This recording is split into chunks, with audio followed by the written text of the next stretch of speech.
Hi, it's 4 o'clock. I'm uh, finally starting on time, and I'm hoping to have a chat with you all, if anyone's around, to talk about um,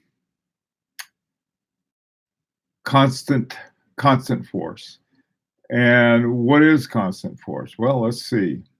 I better wait until someone's here to talk about it. Maybe no one will show up today.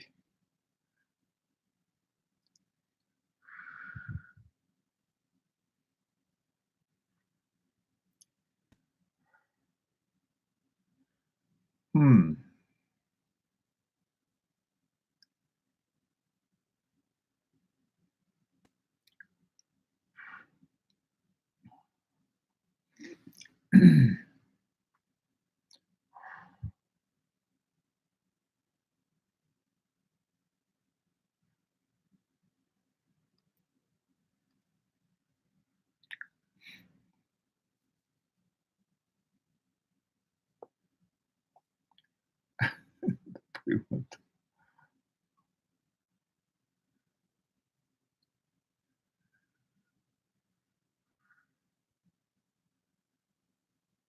Hello.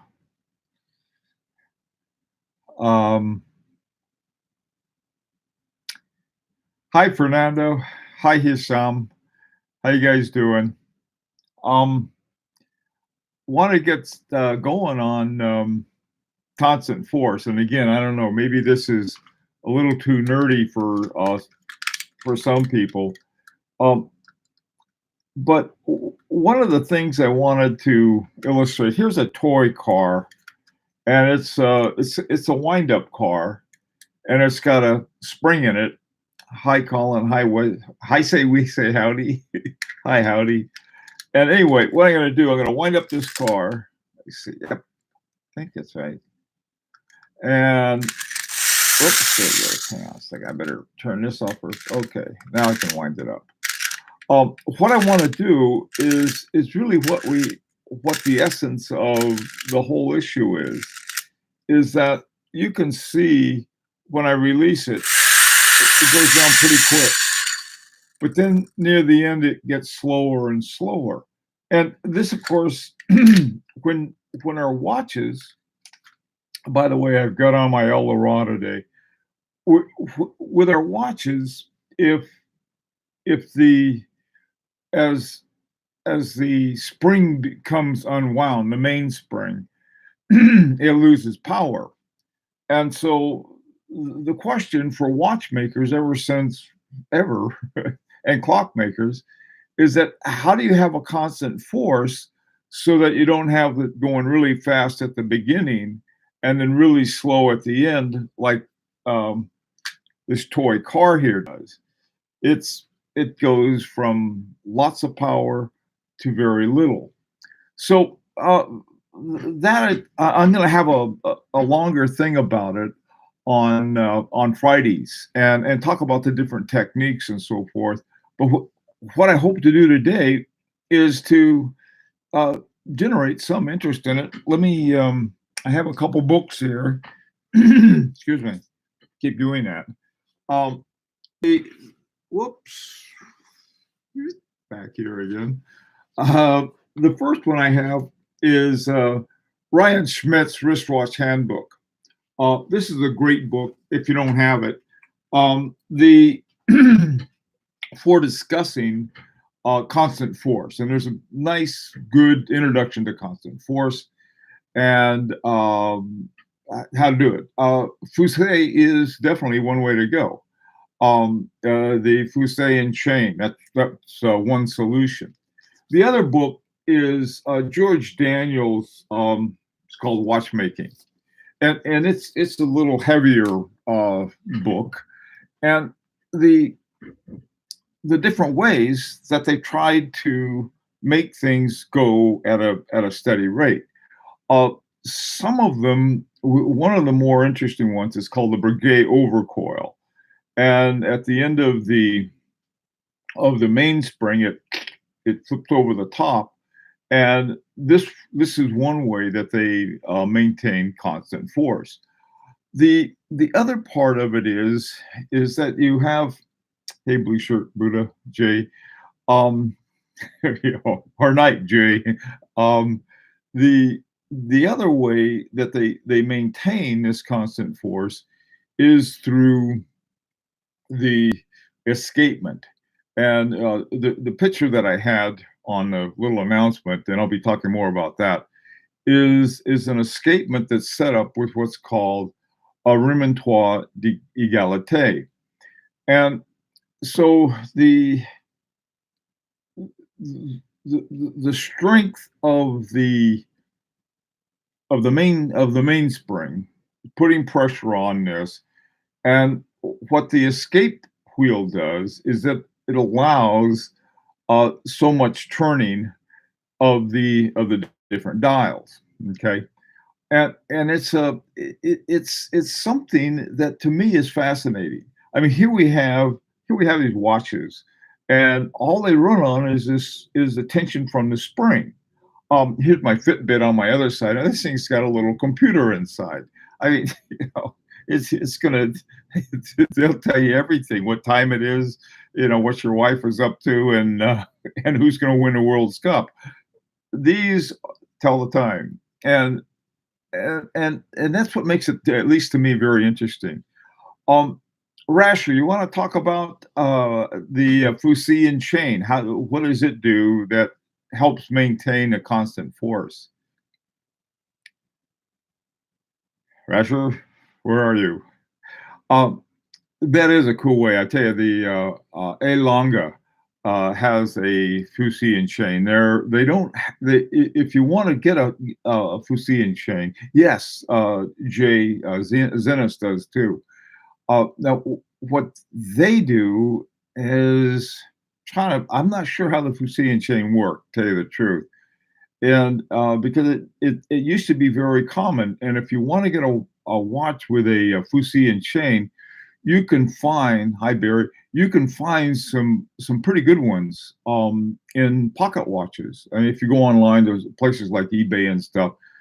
You can actually find some Fusian chains. Now, the older ones aren't as accurate, I guess, as the newer ones are, and they're very expensive. I mean, the new ones are very expensive, and so and some of these other ones that they have different kinds of solutions.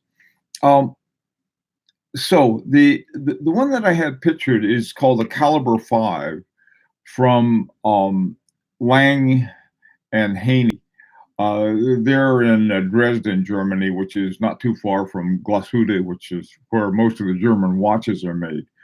But the guy, the guy who's the head of it, is like a super watchmaker. I mean, really a seriously super guy. I mean, he's on the same level as people like F.P. Jorn and Kerry Woot and Launer. Guy's extremely good.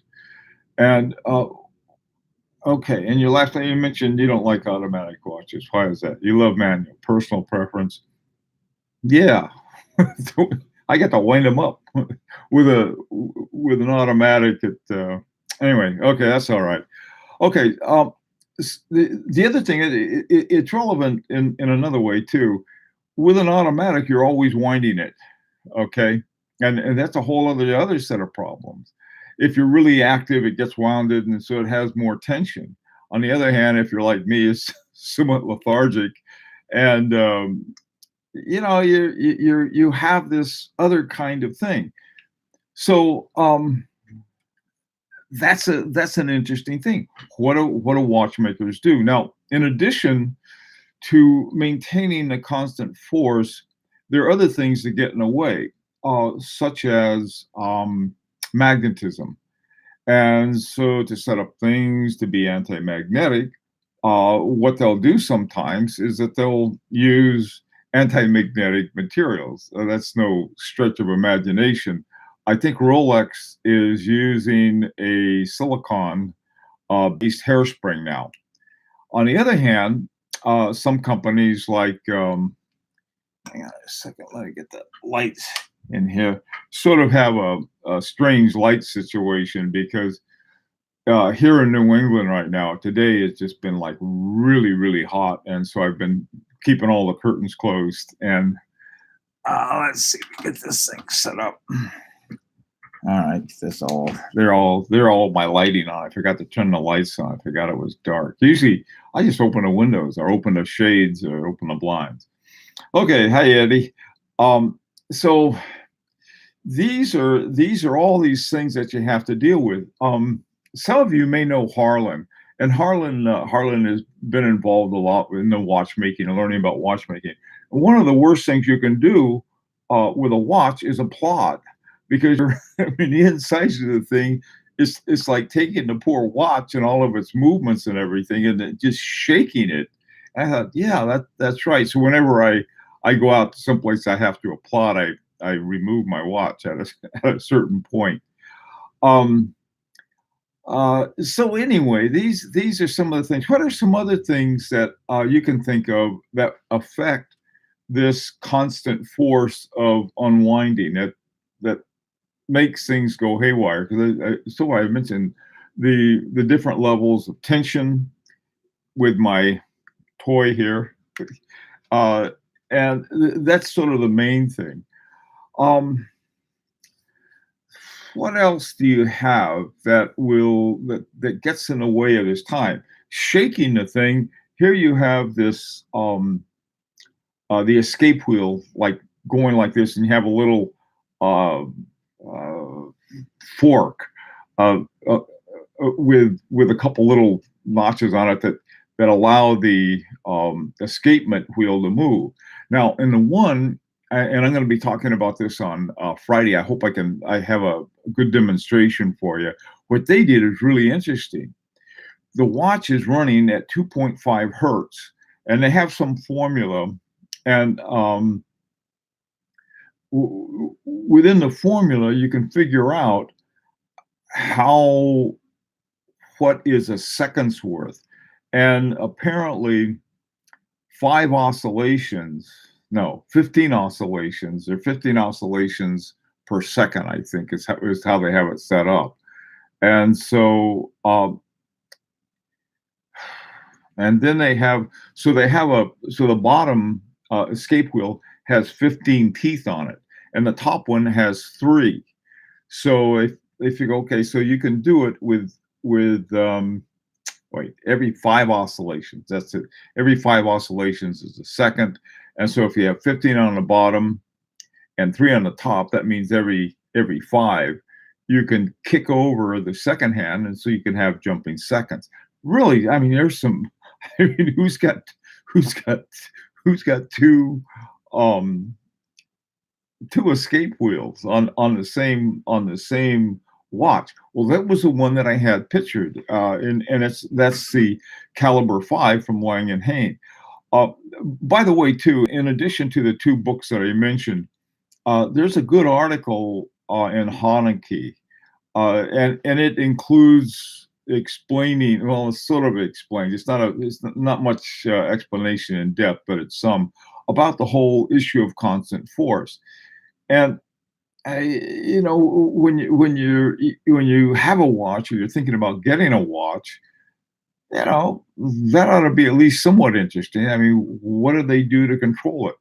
The on my the FP Journe Chronomet Souverain, what they did, they got those two big barrels, and they have more uh, mainsprings on that.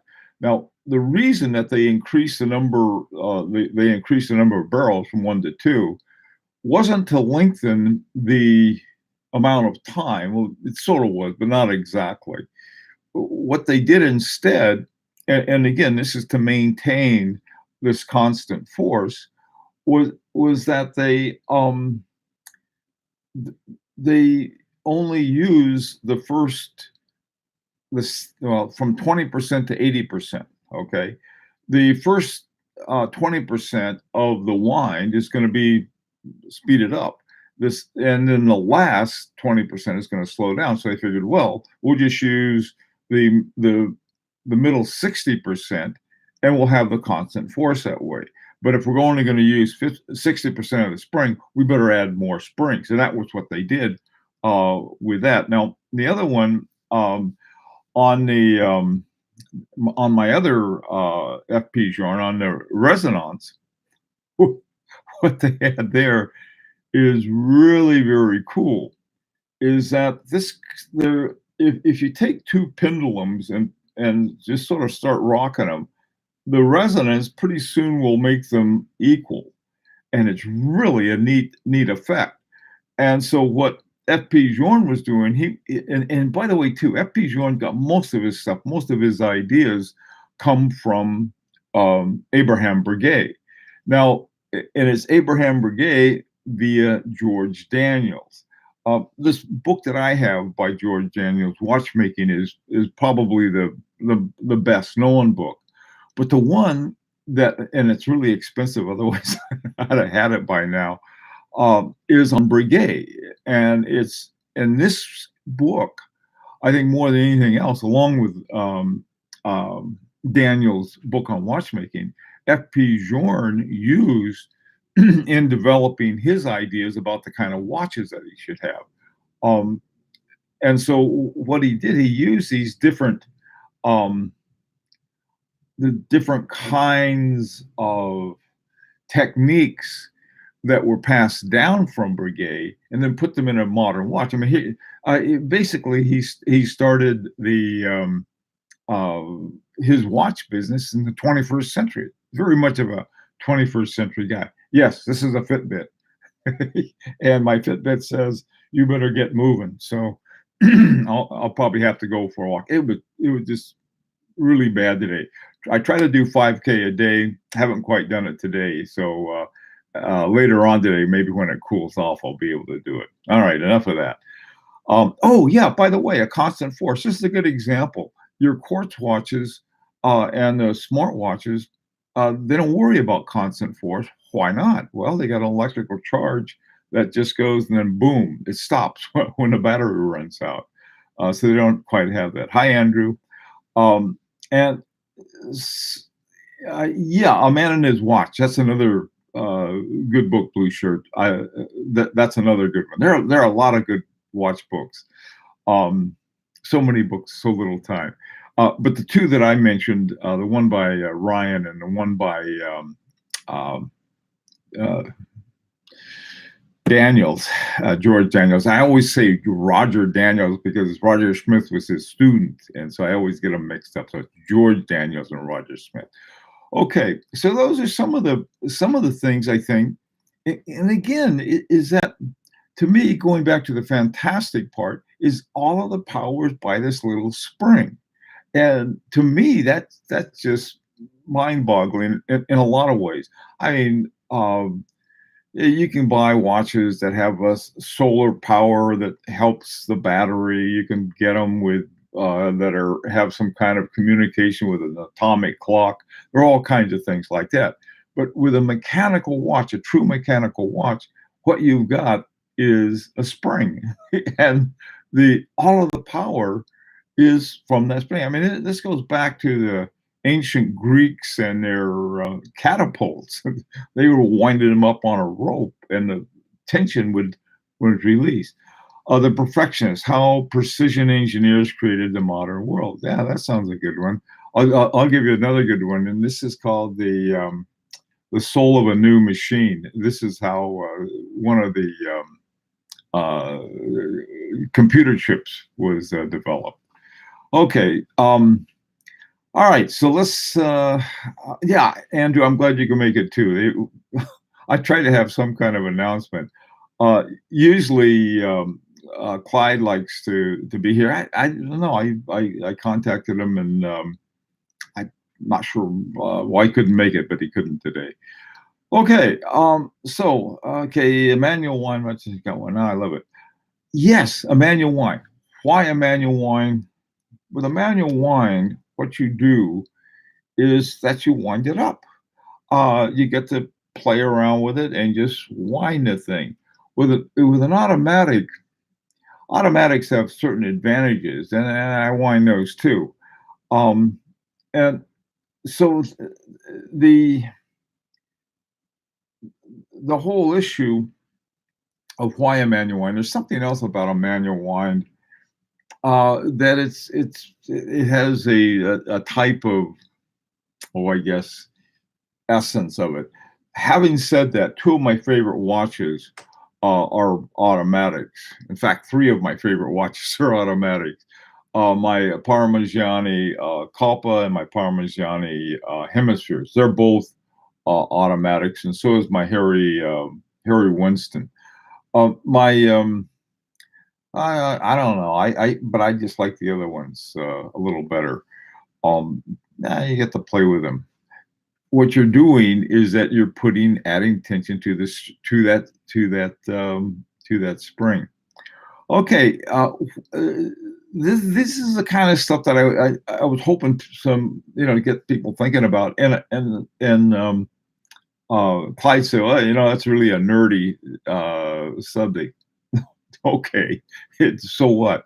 Um, the given who's talking, it sort of fits pretty well. All right. The What are some other things? Assuming the residence was very expensive to service. Yeah, everyone gets on it. Okay, yeah, it's expensive to service. Sure, it was. They're more expensive. The residents and the both of them more expensive to service. And the thing of it is that now when I haven't had them serviced, is that I sort of see as like not only did I have them serviced, they were overhauled. Both of them were. Is that you bring it down to almost sort of a starting state. In other words, you can say, okay, if you ever sell it, or you can look at it and say, okay, this is sort of like a quote new state. And so I don't know. Services takes a long time. It took them like 3 months or so. But those watches, certain watches, I just don't let anybody service. What I'm hoping to do with my watchmaking class is to sort of move along to the point where I can start building watches using pretty good size movements. For example, get a Unitas or something like that. Um, the Okay, so this is one of the things that I'm interested in. So let's say that I get a watch. I get a Unitas. In fact, I'm planning on getting one. And some of the people who are subscribers on this channel know a lot more than I do about that. And it's a lot of fun because what you can do, you can get a case, and you put the movement in, and then you put the hands on, and so on and so forth.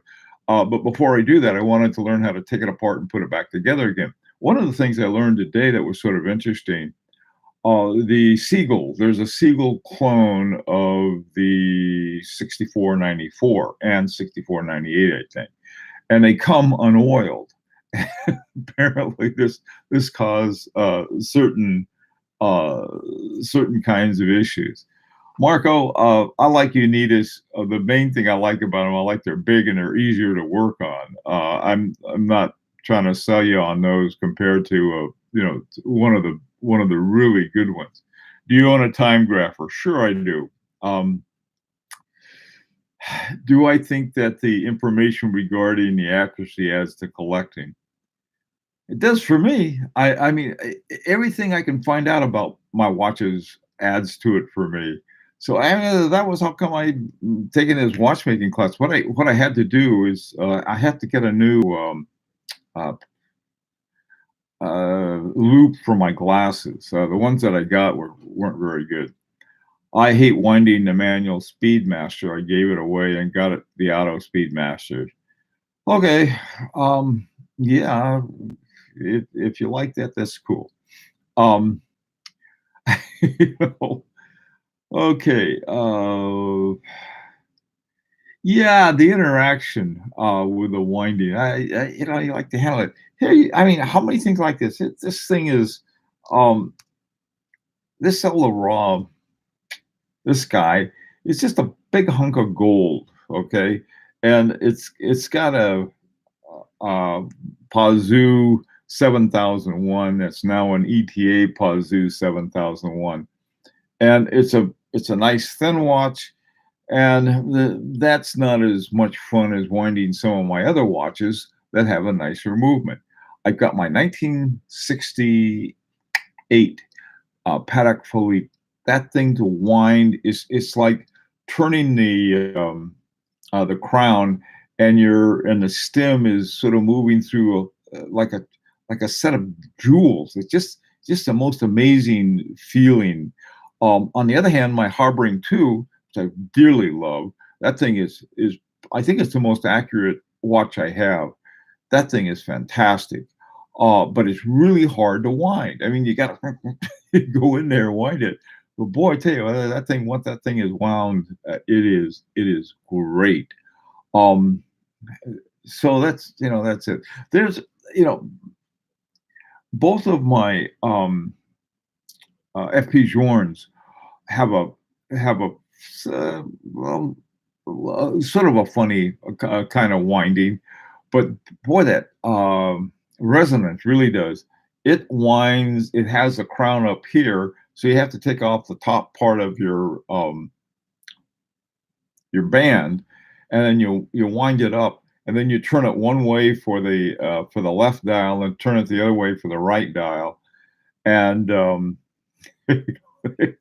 it's a trip. Okay, vintage Cartier tanks with AP movements. There's a I got so many issues with Cartier. I love Cartiers and I don't love Cartiers at the same time. That may be true with a lot of watch brands I can think of, but especially Cartiers. The same thing with Harry Winston's. Harry Winston's, yeah, they have. I mean, they're not a watchmaker, but they are. I mean, because when they go out and they get these guys like Laurent Ferrier and FP Journe, and then they come out with a watch and it's got their movement in it. They're crazy. I really I don't think there's a better watchmaker than FP Journe. There are plenty, I think, who not plenty, but several who are just as good. But I think if you get that's the reason that I like them. They're excellent in so many ways. Um, your sister-in-law is a lawyer, and she'd get a tank. They are so classic. You know what? If you Andrew, if you recommend your sister-in-law uh, to get a tank, the one of the things they have is that they have a movement called the Calibre de Cartier, which is an in-house movement, and the woman who developed it is a very sharp watchmaker. She sort of didn't just develop the movement; she developed sort of the whole context for it. Um, I can recommend. I tell you, a much more fun watch is Beauvais. Love Beauvais. So that can be a lot of fun too. There's oddly the my Beauvais, my 7 day 1930 is mechanical wine. My wife's, which has the is an automatic. Those watches, the automatic keeps this incredibly perfect time, and it stays wound. It doesn't stay wound for 7 days, but it stays wound for a long time. And that's a so let me put it in a